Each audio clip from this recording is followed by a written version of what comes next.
जी हाँ, तख्त श्री पटना साहिब की प्रबंधकी कमेटी के विवाद में श्री अकाल तख्त साहब ने अपना अज फैसला सुना दिता। 6 तरीक नूं यानी अज नूं तलब किया गया सी कमेटी के मैंबरां नूं ते जिन्हां ते इल्जाम सन कि उन्होंने श्री अकाल तख्त साहब के हुक्मां की अवेलना की है, उलंघना की है।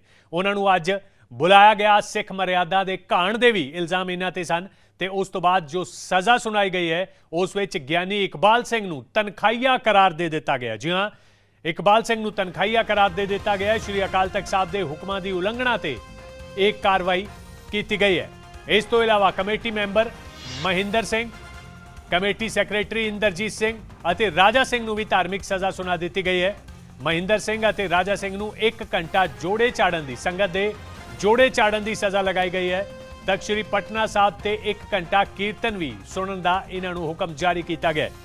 इंदरजीत सिंह नूं 5 दिन जोड़े चाड़न की सेवा का हुक्म दिता गया है। तुहानूं दस दईए कि ज्ञानी रणजीत सिंह गौहर दीआं सेवावां भी तुरंत खत्म कीतियां जाण दा श्री अकाल तख्त साहब ने आदेश दिता है। रणजीत सिंह ते लगे इल्जामां की जांच करन दे तुहानूं याद होएगा कि भ्रष्टाचार के इल्जाम लगे सन, उसकी जांच करन लई भी एक कमेटी के गठन के आदेश दिते गए ने। पटना साहब कमेटी के सेवादारां वल्लों तंबाकू सेवन करन दा भी अज श्री अकाल तख्त साहब ने नोटिस लिया तो क्या कि काम करते मुलाजमां दा डोप टेस्ट करवाया जाए, उन्होंने दंद चेक करवाए जान।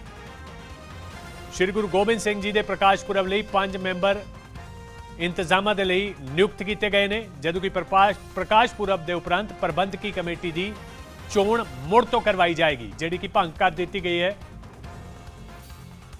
15 जनवरी तो पहला प्रबंधकी कमेटी की चोण दे श्री अकाल तख्त साहब ने आदेश दे दिते ने। पर एक कार्रवाई किवें हुई, किवें ये इल्जाम तय किए गए, की कुछ होया, तुहानूं दिखाउने।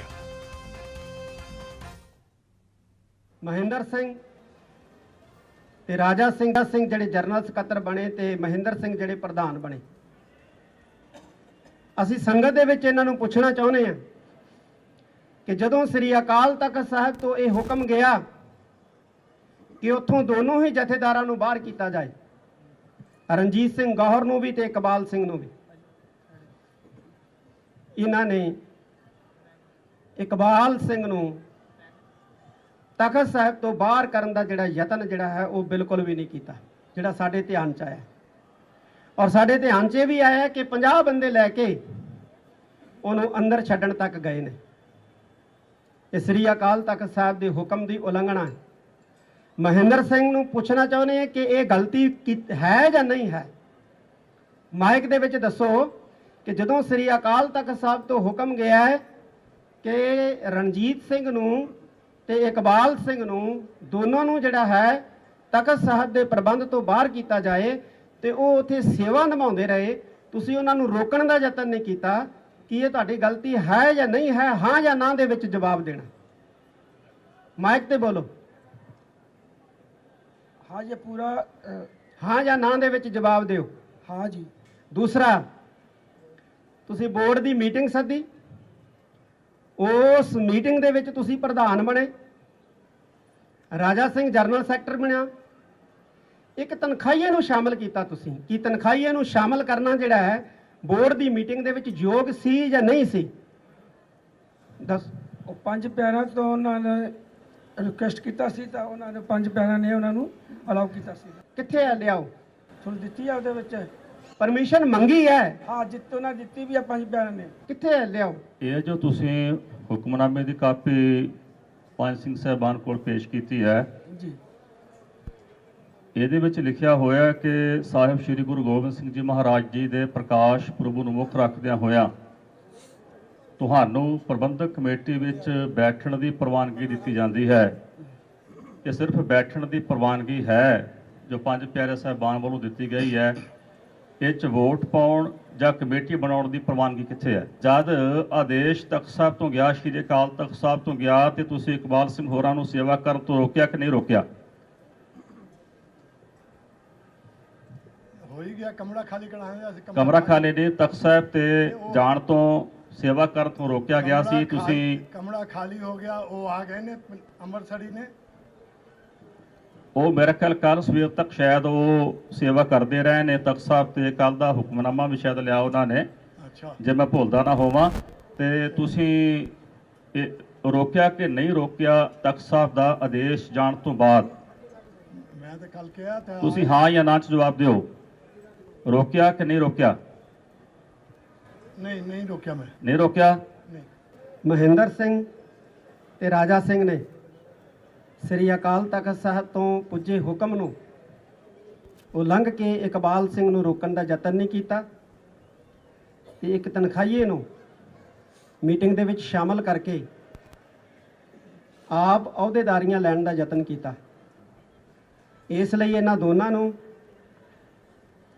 5 ਦਿਨ ਤੱਕ ਸ਼੍ਰੀ ਹਰਿਮੰਦਰ ਜੀ ਪਟਨਾ ਸਾਹਿਬ ਵਿਖੇ 1 ਘੰਟਾ ਜੋੜੇ ਝਾੜਨ, 1 ਘੰਟਾ ਕੀਰਤਨ ਸੁਣਨ ਤੇ 1 ਘੰਟਾ ਬਰਤਨ ਮਾਂਜਣ ਤੇ 5 ਜਪਜੀ ਸਾਹਿਬ ਦੇ ਪਾਠ ਕਰਨ ਦੀ ਸੇਵਾ ਲਾਈ ਜਾਂਦੀ ਹੈ। ਪ੍ਰਵਾਨ ਹੈ? ਬੈਠੋ। ਸੇਵਾ ਉਪਰੰਤ 501 ਰੁਪਏ ਦੀ ਅਰਦਾਸ ਕਰਾਉਣੀ ਹੈ ਤਖਤ ਸ੍ਰੀ ਹਰਿਮੰਦਰ ਜੀ ਪਟਨਾ ਸਾਹਿਬ ਵਿਖੇ। ਇਸ ਕਰਕੇ ਸੇਵਾ ਤੁਹਾਨੂੰ 5 ਦਿਨ ਦੀ ਲਗਾਈ ਹੈ ਕਿਉਂਕਿ ਗੁਰਪੁਰਬ ਜਿਹੜਾ ਹੈ ਉਹ ਸਿਰ ਤੇ ਆ ਗਿਆ। ਇੰਦਰਜੀਤ ਸਿੰਘ, ਤੁਸੀਂ ਇੱਕ ਤਨਖਾਹੀਏ ਨੂੰ ਤਖਤ ਸਾਹਿਬ ਦੇ ਅੰਦਰ ਦਾਖਲ ਕੀਤਾ, ਭਾਵੇਂ ਕਿ 2 ਪੰਜ ਪਿਆਰੇ ਸਾਹਿਬਾਨ ਨੇ ਜਿਹੜਾ ਤੁਹਾਨੂੰ ਲਿਖ ਕੇ ਦਿੱਤਾ ਕਿ ਅਸੀਂ ਇਸ ਫੈਸਲੇ ਨਾਲ ਸਹਿਮਤ ਨਹੀਂ ਸੀ, ਪਰ ਕਿਉਂਕਿ ਉਹਨਾਂ 5 ਪਿਆਰੇ ਸਾਹਿਬਾਨ ਨੇ ਸਾਈਨ ਕੀਤੇ ਸੀ, ਇਸ ਕਰਕੇ ਤੁਹਾਨੂੰ ਜਿਹੜਾ ਰਣਜੀਤ ਸਿੰਘ ਹੈ ਉਹਨੂੰ ਅੰਦਰ ਨਹੀਂ ਸੀ ਦਾਖਲ ਕਰਨਾ ਚਾਹੀਦਾ। ਤੇ ਜੇ 2 ਪੰਜ ਪਿਆਰੇ ਸਾਹਿਬਾਨ ਨੇ ਤੁਹਾਨੂੰ ਲਿਖਿਆ ਸੀ ਤੇ ਤੁਹਾਨੂੰ ਤੁਰੰਤ ਇਹ ਮਾਮਲਾ ਅਕਾਲ ਤਖਤ ਸਾਹਿਬ ਦੇ ਧਿਆਨ 'ਚ ਲਿਆਉਣਾ ਚਾਹੀਦਾ ਸੀ। ਤੁਸੀਂ ਨਹੀਂ ਲਿਆਂਦਾ। ਤੁਹਾਨੂੰ ਵੀ, ਕਿਉਂਕਿ ਤੁਸੀਂ ਵੀ ਤਖਤ ਸ੍ਰੀ ਹਰਿਮੰਦਰ ਜੀ ਪਟਨਾ ਸਾਹਿਬ ਦੇ 5 ਪਿਆਰੇ ਸਾਹਿਬਾਨ ਦੇ ਆਦੇਸ਼ ਦੀ ਉਲੰਘਣਾ ਕੀਤੀ ਹੈ। ਇਸ ਕਰਕੇ ਤੁਹਾਨੂੰ ਵੀ 5 ਦਿਨ ਤਖਤ ਸ੍ਰੀ ਹਰਿਮੰਦਰ ਜੀ ਪਟਨਾ ਸਾਹਿਬ ਵਿਖੇ 1 ਘੰਟਾ ਜੋੜੇ ਝਾੜਨ, 1 ਘੰਟਾ ਬਰਤਨ ਮਾਂਜਣ ਤੇ 1 ਘੰਟਾ ਕੀਰਤਨ ਸੁਣਨ ਤੋਂ ਇਲਾਵਾ 501 ਰੁਪਏ ਦੀ ਜਿਹੜੀ ਹੈ ਉਹ ਦੇਗ ਕਰਾਉਣ ਦੀ ਸੇਵਾ ਲਾਈ ਜਾਂਦੀ ਹੈ। ਪ੍ਰਵਾਨ ਹੈ? ਬੈਠੋ। ਸਾਰੇ ਹੀ ਬੋਰਡ ਦੇ ਮੈਂਬਰਾਂ ਨੂੰ ਇਹ ਆਦੇਸ਼ ਕੀਤਾ ਜਾਂਦਾ ਹੈ ਕਿ ਸ੍ਰੀ ਗੁਰੂ ਗੋਬਿੰਦ ਸਿੰਘ ਜੀ ਦੇ ਪ੍ਰਕਾਸ਼ ਪੁਰਬ ਨੂੰ ਮਨਾਉਣ ਉਪਰੰਤ 15 ਜਨਵਰੀ ਤੋਂ ਪਹਿਲੋਂ ਤਖਤ ਸ੍ਰੀ ਹਰਿਮੰਦਰ ਜੀ ਪਟਨਾ ਸਾਹਿਬ ਦੇ ਵਿਧਾਨ ਦੇ ਮੁਤਾਬਕ ਤੁਸੀਂ ਆਪਣੀ ਚੋਣ ਜਿਹੜੀ ਹੈ ਉਹ ਕਰਵਾਓਗੇ। ਹੁਣ ਬੋਰਡ ਨੂੰ, ਸਾਰੀ ਕਮੇਟੀ ਨੂੰ ਇਹ ਹਦਾਇਤ ਕੀਤੀ ਜਾਂਦੀ ਹੈ ਕਿ ਉੱਥੇ ਜਿਹੜੇ ਵੀ ਮੁਲਾਜ਼ਮ ਸੇਵਾ ਕਰਦੇ ਆ ਉਹਨਾਂ ਦਾ ਡੋਪ ਟੈਸਟ ਕਰਾਇਆ ਜਾਵੇ, ਉਹਨਾਂ ਦੇ ਦੰਦ ਚੈੱਕ ਕੀਤੇ ਜਾਣ। ਜੇ ਕੋਈ ਤੰਬਾਕੂ ਵਗੈਰਾ ਜਾਂ ਕੋਈ ਪਾਨ ਬੀੜੇ ਆਦਿਕ ਖਾਂਦਾ ਜਿਹੜਾ ਨਜ਼ਰ ਆਉਂਦਾ ਤੇ ਉਹਨਾਂ ਤੇ ਸਖਤ ਜਿਹੜੀ ਆ ਉਹ ਕਾਰਵਾਈ ਕੀਤੀ ਜਾਵੇ। ਕਿ ਗਿਆਨੀ ਇਕਬਾਲ ਸਿੰਘ ਜਿਹੜੇ ਜਥੇਦਾਰ ਰਹੇ ਨੇ ਪਟਨਾ ਸਾਹਿਬ ਦੇ ਔਰ ਬੜੀ ਜ਼ਿੰਮੇਵਾਰੀ ਪਦਵੀ ਦੇ ਉੱਤੇ ਰਹੇ ਨੇ, ਉਹਨਾਂ ਨੇ ਸ੍ਰੀ ਅਕਾਲ ਤਖਤ ਸਾਹਿਬ ਦੇ ਆਦੇਸ਼ ਨੂੰ ਜਿਹੜਾ ਹੈ ਉਹ ਨਹੀਂ ਮੰਨਿਆ। ਇਸ ਲਈ 5 ਪਿਆਰੇ ਸਾਹਿਬਾਨ ਵੱਲੋਂ ਇਕਬਾਲ ਸਿੰਘ ਜਿਹੜੇ ਤਖਤ ਸ੍ਰੀ ਹਰਿਮੰਦਰ ਜੀ ਪਟਨਾ ਸਾਹਿਬ ਦੇ ਜਥੇਦਾਰ ਰਹੇ ਨੇ, ਉਹਨਾਂ ਨੂੰ ਅੱਜ ਤਨਖਾਹੀਆ ਕਰਾਰ ਦਿੱਤਾ ਜਾਂਦਾ ਹੈ। ਜਿੰਨੇ ਵੀ ਸ੍ਰੀ ਅਕਾਲ ਤਖਤ ਸਾਹਿਬ ਤੇ ਜਿੰਨਾ ਚਿਰ ਪੇਸ਼ ਹੋ ਕੇ ਉਹ ਆਪਣੇ ਕੀਤੇ ਗੁਨਾਹਾਂ ਦੀ ਮਾਫੀ ਨਹੀਂ ਮੰਗਦਾ, ਉਹਨਾਂ ਚਿਰ ਉਹਨੂੰ ਮਾਫੀ ਨਹੀਂ ਦਿੱਤੀ ਜਾਊਗੀ। ਤਖਤ ਸ੍ਰੀ ਹਰਿਮੰਦਰ ਜੀ ਪਟਨਾ ਸਾਹਿਬ ਦੀ ਜੋ ਪ੍ਰਬੰਧਕ ਕਮੇਟੀ ਹੈ ਔਰ ਸ੍ਰੀ ਅਕਾਲ ਤਖਤ ਸਾਹਿਬ ਵੱਲੋਂ ਹੁਕਮ ਹੋਇਆ ਸੀ ਕਿ ਉਹ ਸਾਰੀ ਕਮੇਟੀ ਦੇ ਮੈਂਬਰ ਸਾਹਿਬਾਨਾਂ ਨੂੰ ਅੱਜ ਸ੍ਰੀ ਅਕਾਲ ਤਖਤ ਸਾਹਿਬ ਵਿਖੇ ਤਲਬ ਕੀਤਾ ਗਿਆ ਔਰ ਅਸੀਂ ਸਾਡੇ ਮੈਂਬਰ ਸਾਹਿਬਾਨ ਨੇ ਜਿੰਨੇ ਕਮੇਟੀ ਦੇ ਤਕਰੀਬਨ ਸਾਰੇ ਅੱਜ ਅਸੀਂ ਸ੍ਰੀ ਅਕਾਲ ਤਖਤ ਸਾਹਿਬ ਦੇ ਹੁਕਮ ਦੀ ਤਾਮੀਲ ਕਰਦੇ ਹੋਏ ਅੱਜ ਇੱਥੇ ਪਹੁੰਚੇ ਹਾਂ। ਸ੍ਰੀ ਅਕਾਲ ਤਖਤ ਸਾਹਿਬ ਦੇ ਆਦੇਸ਼ਾਂ ਨੂੰ ਅਸੀਂ ਆਪਣੇ ਸਿਰ ਮੱਥੇ ਮੰਨਦੇ ਹਾਂ। ਜੋ ਵੀ ਆਦੇਸ਼, ਜੋ ਵੀ ਹੁਕਮ ਸ੍ਰੀ ਅਕਾਲ ਤਖਤ ਦਾ ਹੋਵੇਗਾ ਔਰ ਉਹ ਅਸੀਂ ਸਿਰ ਮੱਥੇ ਸਾਰੇ ਪ੍ਰਵਾਨ ਕਰਾਂਗੇ। ਜੀ ਹਾਂ, ਕਮੇਟੀ ਮੈਂਬਰ ਲੌਂਗੋਵਾਲ ਕਹਿੰਦੇ ਨੇ ਕਿ ਉਹ ਆदेश सिर मत्थे प्रवान ने जो तनख्वाहिया करार दिता गया और जो धार्मिक सज़ा लाई गई है। वैसे ये विवाद की है 2019 ਵਿੱਚ ਗਿਆਨੀ ਰਣਜੀਤ ਸਿੰਘ ਨੂੰ ਭ੍ਰਸ਼ਟਾਚਾਰ ਦੇ ਇਲਜ਼ਾਮਾਂ ਤੋਂ ਬਾਅਦ ਹਟਾਇਆ ਗਿਆ ਸੀ। ਉਸ ਤੋਂ ਬਾਅਦ ਕਮੇਟੀ ਮੈਂਬਰ ਮਹਿੰਦਰਪਾਲ ਦੇ ਸਮਰਥਨ ਨਾਲ ਗਿਆਨੀ ਇਕਬਾਲ ਸਿੰਘ ਜਥੇਦਾਰ ਬਣ ਗਏ ਸਨ। ਉਸ ਤੋਂ ਬਾਅਦ ਬੋਰਡ ਸਕੱਤਰ ਇੰਦਰਜੀਤ ਸਿੰਘ ਨੇ 5 ਪਿਆਰਿਆਂ ਦੇ ਜਾਲੀ ਪੱਤਰ ਰਾਹੀਂ ਮੁੜ ਗਿਆਨੀ ਰਣਜੀਤ ਸਿੰਘ ਨੂੰ ਜਥੇਦਾਰ ਬਣਾਉਣ ਦਾ ਐਲਾਨ ਕਰ ਦਿੱਤਾ ਸੀ। ਇੰਦਰਜੀਤ ਸਿੰਘ ਨੂੰ ਵੀ ਤਨਖਾਹੀਆ ਐਲਾਨਿਆ ਗਿਆ ਸੀ ਪਹਿਲਾਂ ਹੀ। ਮਹਿੰਦਰ ਸਿੰਘ ਢਿੱਲੋਂ ਵੱਲੋਂ ਪ੍ਰਧਾਨਗੀ ਸੰਬੰਧੀ ਹੋਈ ਮੀਟਿੰਗ ਵਿੱਚ ਤਨਖਾਹੀਆ ਕਰਾਰ ਦਿੱਤੇ ਗਏ ਹਰਬੰਸ ਸਿੰਘ ਨੂੰ ਬੁਲਾਇਆ ਗਿਆ ਸੀ। ਇਹ ਇਹਨਾਂ ਤੇ ਇਲਜ਼ਾਮ ਸਨ। ਸ਼੍ਰੀ ਅਕਾਲ ਤਖਤ ਸਾਹਿਬ ਵੱਲੋਂ ਰਣਜੀਤ ਸਿੰਘ ਗੌਰ ਤੇ ਇਕਬਾਲ ਸਿੰਘ ਦੀਆਂ ਸੇਵਾਵਾਂ ਖਤਮ ਕਰਨ ਦੇ ਆਦੇਸ਼ ਦਿੱਤੇ ਸਨ, ਪਰ ਫਿਰ ਵੀ ਉਹਨਾਂ ਨੂੰ ਕਮੇਟੀ ਦੇ ਮੈਂਬਰਾਂ ਨੇ ਰੋਕਿਆ ਨਹੀਂ ਔਰ ਉਹ ਸੇਵਾ ਨਿਭਾਉਂਦੇ ਰਹੇ। ਸੇਵਾਵਾਂ ਖਤਮ ਕੀਤੇ ਜਾਣ ਦੇ ਬਾਵਜੂਦ ਇੰਦਰਜੀਤ ਸਿੰਘ ਗਿਆਨੀ ਰਣਜੀਤ ਸਿੰਘ ਨਾਲ ਸੇਵਾਵਾਂ ਨਿਭਾਉਣ ਆਪ ਜਾਂਦੇ ਰਹੇ। ਦੂਜੇ ਪਾਸੇ ਮੈਂਬਰ ਹਰਬੰਸ ਸਿੰਘ ਵੱਲੋਂ ਗਿਆਨੀ ਇਕਬਾਲ ਸਿੰਘ ਨੂੰ ਸੁਰੱਖਿਆ ਘੇਰੇ ਵਿੱਚ ਜਥੇਦਾਰ ਵਜੋਂ ਸੇਵਾਵਾਂ ਨਿਭਾਉਣ ਵਿੱਚ ਮਦਦ ਕੀਤੀ ਜਾਂਦੀ ਰਹੀ। ਇਹ ਸਭ ਕੁਝ ਉਦੋਂ ਹੋਇਆ ਜਦੋਂ ਦੋਵਾਂ ਨੂੰ ਸ਼੍ਰੀ ਅਕਾਲ ਤਖਤ ਸਾਹਿਬ ਵੱਲੋਂ ਲਾਂਭੇ ਕਰ ਦਿੱਤਾ ਗਿਆ ਸੀ। ਸ਼੍ਰੀ ਅਕਾਲ ਤਖਤ ਸਾਹਿਬ ਵੱਲੋਂ ਗਿਆਨੀ ਬਲਦੇਵ ਸਿੰਘ ਨੂੰ ਕਾਰਜਕਾਰੀ ਜਥੇਦਾਰ ਲਾਇਆ ਗਿਆ ਤੇ 6 ਦਸੰਬਰ ਨੂੰ ਸਾਰੀ ਕਮੇਟੀ ਨੂੰ ਤਲਬ ਕੀਤਾ ਗਿਆ। ਗਿਆਨੀ ਰਣਜੀਤ ਸਿੰਘ ਤੇ ਜਥੇਦਾਰ ਇਕਬਾਲ ਸਿੰਘ ਵਿਚਾਲੇ ਤਖਤ ਤੇ ਕਾਬਜ਼ ਹੋਣ ਨੂੰ ਲੈ ਕੇ ਇਹ ਵਿਵਾਦ ਜਿਹੜਾ ਸ਼ੁਰੂ ਹੋਇਆ ਸੀ, ਜਿਸ ਦਾ ਅੱਜ ਇਹ ਫੈਸਲਾ ਸ਼੍ਰੀ ਅਕਾਲ ਤਖਤ ਸਾਹਿਬ ਤੋਂ ਸੁਣਾਇਆ ਗਿਆ। ਮਨਿੰਦਰ ਮੋਂਗਾ ਮੇਰੇ ਨਾਲ ਨੇ, ਉਹਨਾਂ ਕੋਲੋਂ ਹੋਰ ਜਾਣਕਾਰੀ ਲੈਣੇ ਆ। ਮਨਿੰਦਰ, ਇਹ ਵੀ ਖਬਰਾਂ ਆ ਰਹੀਆਂ ਨੇ ਕਿ ਰਾਜਾ ਸਿੰਘ ਜੋ ਹੈ ਉਹ ਨਾਮੁਨਕਰ ਹੁੰਦਾ ਜਾ ਰਿਹਾ ਹੈ ਸ਼੍ਰੀ ਅਕਾਲ ਤਖਤ ਸਾਹਿਬ ਦੇ ਹੁਕਮਾਂ ਤੋਂ, ਇਹ ਵੀ ਦੱਸਿਆ ਜਾ ਰਿਹਾ ਹੈ। ਔਰ ਇਹ ਵਿਵਾਦ ਕਿਵੇਂ ਸ਼ੁਰੂ ਹੋਇਆ ਔਰ ਇਸ ਤੋਂ ਬਾਅਦ ਹੁਣ ਕੀ ਹੁੰਦਾ ਹੈ, ਕੀ ਪ੍ਰੋਸੀਜਰ ਰਹਿੰਦਾ ਹੈ ਜੋ ਇਹ ਧਾਰਮਿਕ ਸਜ਼ਾ ਜਦੋਂ ਇਹ ਪੂਰੀ ਕਰ ਲੈਣਗੇ ਉਸ ਤੋਂ ਬਾਅਦ ਕੀ ਹੋਏਗਾ, ਇਹ ਵੀ ਦਰਸ਼ਕਾਂ ਨੂੰ ਸਮਝਾਓ।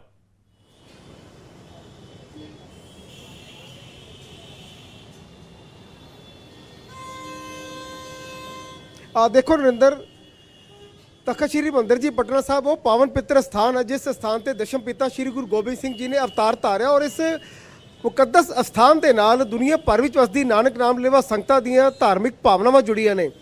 पर पिछले लंबे अरसे दौरान तख्त श्री हरिमंदिर जी पटना साहब के बेहद सत्कारत जथेदार के अहुदे नूं लैके जो विवाद चल रहा सी उस दे नाल संगतां दे मनां नूं भारी ठेस पहुंची सी, जिस दा सख्त नोटिस लैंदिआं कुछ दिन पहलां श्री अकाल तख्त साहब वल्लों समुची प्रबंधक कमेटी नूं पटना साहब की समुची प्रबंधक कमेटी नूं पेश होने का आदेश दिता गया सी और यह भी बड़े सख्त शब्दों च कहा गया सी कि जिहड़ा भी मैंबर कोई भी बहाना लगा के पेश नहीं होगा उसके खिलाफ सख्त कार्रवाई की जाऊगी। अज भी बेहद सख्त नोटिस लैंदिआं ਉਹ ਮੈਂਬਰ ਜਿਨ੍ਹਾਂ ਵੱਲੋਂ ਆਪ ਹੁਦਰੀਆਂ ਕੀਤੀਆਂ ਗਈਆਂ ਸਨ, ਸ਼੍ਰੀ ਅਕਾਲ ਤਖਤ ਸਾਹਿਬ ਦੇ ਆਦੇਸ਼ ਦੀ ਉਲੰਘਣਾ ਕੀਤੀ ਗਈ ਸੀ, ਸਿੱਖ ਮਰਿਆਦਾ ਦਾ ਘਾਣ ਕੀਤਾ ਗਿਆ ਸੀ, ਉਹਨਾਂ ਸਾਰੇ ਮੈਂਬਰਾਂ ਨੂੰ ਧਾਰਮਿਕ ਸਜ਼ਾ ਸੁਣਾਈ ਗਈ, ਜਿਨ੍ਹਾਂ ਵਿੱਚ ਸਭ ਤੋਂ ਪਹਿਲਾਂ ਮਹਿੰਦਰ ਸਿੰਘ ਢਿੱਲੋਂ ਜੋ ਮੌਜੂਦਾ ਪ੍ਰਧਾਨ ਨੇ ਤਖਤ ਸ੍ਰੀ ਹਰਿਮੰਦਰ ਜੀ ਪਟਨਾ ਸਾਹਿਬ ਦੀ ਪ੍ਰਬੰਧਕ ਕਮੇਟੀ ਦੇ, ਜਿਨ੍ਹਾਂ ਵੱਲੋਂ ਆਪਣੀ ਪ੍ਰਬੰਧਕ ਕਮੇਟੀ ਦੇ ਪ੍ਰਧਾਨ ਦਾ ਅਹੁਦਾ ਸੰਭਾਲਣ ਸੰਬੰਧੀ ਕੀਤੀ ਗਈ ਮੀਟਿੰਗ ਦੇ ਵਿੱਚ ਇੰਦਰਜੀਤ ਸਿੰਘ ਮੈਂਬਰ ਇੰਦਰਜੀਤ ਸਿੰਘ ਨੂੰ ਬੁਲਾਇਆ ਗਿਆ, ਜਿਨ੍ਹਾਂ ਨੂੰ 5 ਪਿਆਰਿਆਂ ਵੱਲੋਂ ਤਨਖਾਹੀਆ ਘੋਸ਼ਿਤ ਕਰਾਰ ਕੀਤਾ ਗਿਆ ਸੀ ਔਰ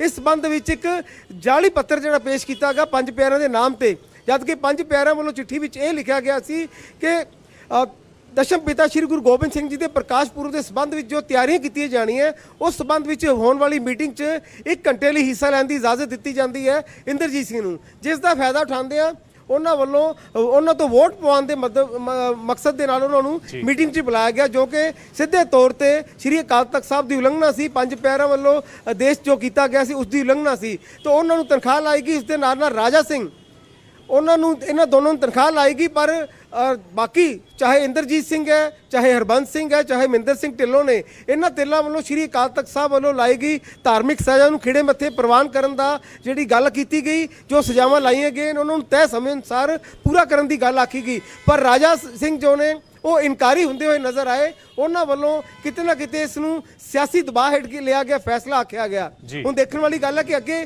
ਸ਼੍ਰੀ ਅਕਾਲ ਤਖਤ ਸਾਹਿਬ ਵੱਲੋਂ ਇਸ ਸੰਬੰਧ ਵਿੱਚ ਕੀ ਨੋਟਿਸ ਲਿਆ ਜਾਂਦਾ ਹੈ। ਪਰ ਇਸ ਦੌਰਾਨ ਇਹ ਵੀ ਖਬਰਾਂ ਆਈਆਂ ਨੇ ਕਿ ਤਖਤ ਸ਼੍ਰੀ ਪਟਨਾ ਸਾਹਿਬ ਵਿਖੇ ਵੀ, ਕਿਉਂਕਿ ਸ਼੍ਰੀ ਅਕਾਲ ਤਖਤ ਸਾਹਿਬ ਵੱਲੋਂ ਪੰਜ ਸਿੰਘ ਸਾਹਿਬਾਨ ਵੱਲੋਂ ਇਹ ਵੀ ਕਿਹਾ ਗਿਆ ਕਿ ਸਾਰੇ ਸੇਵਾਦਾਰਾਂ ਦਾ ਜੋ ਡੋਪ ਟੈਸਟ ਕੀਤਾ ਜਾਵੇ, ਦੰਦਾਂ ਦਾ ਟੈਸਟ ਕੀਤਾ ਜਾਵੇ, ਕਿਉਂਕਿ ਉੱਥੇ ਤੰਬਾਕੂ ਦੀ ਵਰਤੋਂ ਕੀਤੇ ਜਾਣ ਦੀ ਖਬਰਾਂ ਆ ਰਹੀਆਂ ਨੇ, ਜਿਸ ਦੇ ਨਾਲ ਸਿੱਖ ਜੋ ਸੰਗਤ ਉੱਥੇ ਆਂਦੀ ਹੈ ਉਹਨਾਂ ਨੂੰ ਵੀ ਦੇਖ ਕੇ ਬੇਹੱਦ ਉਹਨਾਂ ਦਾ ਦਿਲ ਦੁਖੀ ਹੁੰਦਾ ਹੈ। ਤਾਂ ਇਸ ਦਾ ਕਿਹਾ ਗਿਆ ਸੀ ਕਿ ਸਾਰਿਆਂ ਡੋਪ ਟੈਸਟ ਕੀਤਾ ਜਾਵੇ, ਦੰਦਾਂ ਦੇ ਟੈਸਟ ਕੀਤੇ ਜਾਣ। ਇਸ ਦਾ ਥੋੜਾ ਵਿਰੋਧ ਵੀ ਕੀਤਾ ਗਿਆ ਕੁਝ ਸੇਵਾਦਾਰਾਂ ਵੱਲੋਂ ਇਕੱਤਰ ਹੋ ਕੇ। ਇਸ ਦੇ ਨਾਲ ਨਾਲ ਭਾਈ ਬਲਦੇਵ ਸਿੰਘ ਦਾ ਵੀ तो 5 ਬਾਣੀਆਂ ਸੁਣਨ ਦਾ ਆਦੇਸ਼ ਦਿੱਤਾ ਗਿਆ 5 ਪਿਆਰਿਆਂ ਨੂੰ, ਔਰ ਜੇਕਰ ਉਹ 5 ਬਾਣੀਆਂ ਦਾ ਨਿਤਨੇਮ ਸੁਣਾਉਣ ਦੇ ਵਿੱਚ ਪੂਰੀ ਤਰ੍ਹਾਂ ਦੇ ਨਾਲ ਸਹੀ ਨਹੀਂ ਉਤਰਦੇ ਤਾਂ ਉਹਨਾਂ ਦੇ ਜੋ ਸੇਵਾਵਾਂ ਨੇ ਉਹਨਾਂ ਵਿੱਚ ਵੀ ਤਬਦੀਲੀ ਕੀਤੀ ਜਾ ਸਕਦੀ ਹੈ। ਤਾਂ ਸਭ ਤੋਂ ਵੱਡਾ ਫੈਸਲਾ ਗਿਆਨੀ ਇਕਬਾਲ ਸਿੰਘ, ਜਿਨ੍ਹਾਂ ਨੂੰ ਸ਼੍ਰੀ ਅਕਾਲ ਤਖਤ ਸਾਹਿਬ ਦੇ ਵੱਲੋਂ ਸੇਵਾਵਾਂ ਖਤਮ ਕਰਨ ਦਾ ਆਦੇਸ਼ ਦਿੱਤਾ ਗਿਆ ਸੀ, ਉਹਨਾਂ ਵੱਲੋਂ ਆਪ ਉਦਰੀਆਂ ਕਰਦੇ ਆ ਆਪਣੇ ਤੌਰ ਤੇ ਸੁਰੱਖਿਆ ਘੇਰੇ 'ਚ ਜਾ ਕੇ ਜਥੇਦਾਰ ਵਜੋਂ ਸੇਵਾਵਾਂ ਨਿਭਾਈਆਂ ਜਾਂਦੀਆਂ ਰਹੀਆਂ ਨੇ,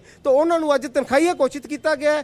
ਉਦੋਂ ਤੱਕ ਜਦੋਂ ਤੱਕ ਉਹ ਨਿੱਜੀ ਤੌਰ ਤੇ ਸ਼੍ਰੀ ਅਕਾਲ ਤਖਤ ਸਾਹਿਬ ਵਿਖੇ ਸਮਾਂ ਲੈ ਕੇ ਪੇਸ਼ ਨਹੀਂ ਹੁੰਦੇ ਤੇ ਆਪਣੀ ਕੀਤੀ ਗਲਤੀਆਂ ਦੀ ਮਾਫੀ ਨਹੀਂ ਮੰਗਦੇ, ਤੇ ਇਸ ਦੇ ਨਾਲ ਨਾਲ ਗਿਆਨੀ ਰਣਜੀਤ ਸਿੰਘ ਗੌਰ ਦੀਆਂ ਸਾਰੀਆਂ ਸੇਵਾਵਾਂ ਖਤਮ ਕਰਨ ਅਤੇ ਉਹਨਾਂ ਦੇ ਖਿਲਾਫ ਜੋ ਵਿਵਾਦ ਚੱਲ ਰਿਹਾ, ਉਹਨਾਂ ਦੇ ਖਿਲਾਫ ਜੋ ਭ੍ਰਿਸ਼ਟਾਚਾਰ ਦੇ ਦੋਸ਼ ਲੱਗੇ ਨੇ, ਉਹਨਾਂ ਦੀ ਤੇਜ਼ੀ ਦੇ ਨਾਲ ਜਾਂਚ ਕਰਨ ਦੇ ਆਦੇਸ਼ ਦਿੱਤੇ ਗਏ। ਤਾਂ ਅਖੀਰਲੀ ਗੱਲ 15 ਜਨਵਰੀ ਤੱਕ ਤਖਤ ਸ੍ਰੀ ਹਰਿਮੰਦਰ ਜੀ ਪਟਨਾ ਸਾਹਿਬ ਦੀ ਕਮੇਟੀ ਦੇ ਜੋ ਵਿਧਾਨ ਦੇ ਅਨੁਸਾਰ ਚੋਣਾਂ ਨੇ ਉਹ ਕਰਵਾਈਆਂ ਜਾਣ, ਪ੍ਰਧਾਨ ਅਤੇ ਹੋਰ ਅਹੁਦੇਦਾਰਾਂ ਦੀ ਚੋਣ ਕਰਵਾਈ ਜਾਵੇ ਜੋ ਕਿ ਪ੍ਰਕਾਸ਼ ਗੁਰਪੁਰਬ ਤੋਂ ਬਾਅਦ ਕਰਵਾਉਂਦੇ ਅਤੇ 15 ਜਨਵਰੀ ਤੋਂ ਪਹਿਲਾਂ ਕਰਾਉਣ ਦੇ ਆਦੇਸ਼ ਦਿੱਤੇ ਗਏ ਨੇ। ਤਾਂ ਸਿਰਫ ਰਾਜਾ ਸਿੰਘ ਨੂੰ ਛੱਡ ਕੇ ਬਾਕੀ ਸਾਰੇ ਮੈਂਬਰਾਂ ਵੱਲੋਂ ਸ੍ਰੀ ਅਕਾਲ ਤਖਤ ਸਾਹਿਬ ਦੇ ਫੈਸਲੇ ਨੂੰ ਖਿੜੇ ਮੱਥੇ ਪ੍ਰਵਾਨ ਕਰਨ ਦਾ ਐਲਾਨ ਕੀਤਾ ਗਿਆ, ਜਦਕਿ ਰਾਜਾ ਸਿੰਘ ਇਨਕਾਰੀ ਹੁੰਦੇ ਹੋਏ ਨਜ਼ਰ ਆਏ ਨੇ। ਹੁਣ ਦੇਖਣ ਵਾਲੀ ਗੱਲ ਹੈ ਕਿ ਅੱਗੇ ਇਸ ਗੱਲ ਦਾ ਸ੍ਰੀ ਅਕਾਲ ਤਖਤ ਸਾਹਿਬ ਵੱਲੋਂ ਪੰਜ ਸਿੰਘ ਸਾਹਿਬਾਨ ਵੱਲੋਂ ਆਉਣ ਵਾਲੇ ਸਮੇਂ ਦੇ ਵਿੱਚ ਨੇੜ ਭਵਿੱਖ ਵਿੱਚ ਕੀ ਨੋਟਿਸ ਲਿਆ ਜਾਂਦਾ ਹੈ। ਜੀ ਬਹੁਤ ਬਹੁਤ ਧੰਨਵਾਦ ਮਨਿੰਦਰ ਇਸ ਪੂਰੀ ਵਿਸਤਾਰ ਦੇ ਨਾਲ ਦਿੱਤੀ ਹੋਈ ਜਾਣਕਾਰੀ ਦੇ ਲਈ।